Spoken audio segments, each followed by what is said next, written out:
నమస్తే అన్న, అందరికీ నమస్కారం. ఇరాన్ పైన అమెరికా సంచలన ప్రకటన చేసిందన్నమాట.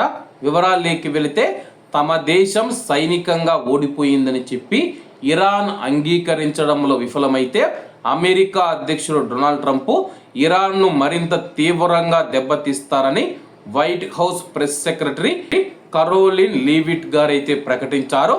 అమెరికా అధ్యక్షుడు ట్రంప్ బెదిరింపులకు పాల్పడరు, ఆయన కఠినమైన చర్యలు తీసుకోవడానికి సిద్ధంగా ఉన్నారు.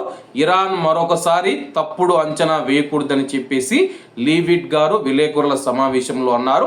ప్రస్తుత వాస్తవాన్ని ఇరాన్ అంగీకరించడంలో విఫలమైతే తాము సైనికంగా ఓడిపోయాము, ఇకపైన ఓడిపోతూనే ఉంటామని అర్థం చేసుకోకపోతే అధ్యక్షుడు ట్రంప్ వారిని మునుపెన్నడూ లేనంత తీవ్రంగా దెబ్బ కొట్టేలా చూస్తారు.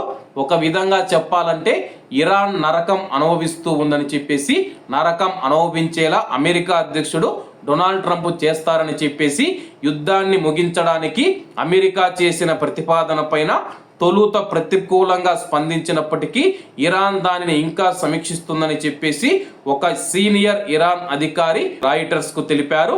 దీనిని బట్టి ఇరాన్ ఇప్పటి వరకు ఆ ప్రతిపాదనను పూర్తిగా తిరస్కరించలేదని తెలుస్తూ ఉంది. ఇరాన్తో చర్చలు ఇంకా కొనసాగుతూ ఉన్నాయని లివిట్ చెప్పారు.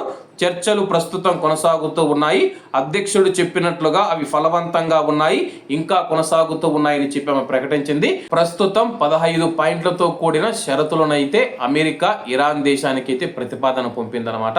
ఆ యొక్క ప్రతిపాదన అయితే ఇంకా ఇరాన్ పరిశీలిస్తూ ఉంది, దాన్ని పూర్తిగా తిరస్కరించలేదు.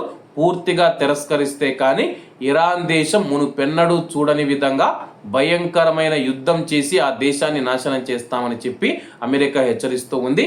మరి ఇరాన్ ఏ విధంగా స్పందిస్తుందో వేచి చూడాల్సి ఉంది. కాబట్టి అందరూ బాగుండాలి, అందులో మనం ఉండాలి. అందరికీ నమస్తే అన్న, జై హింద్.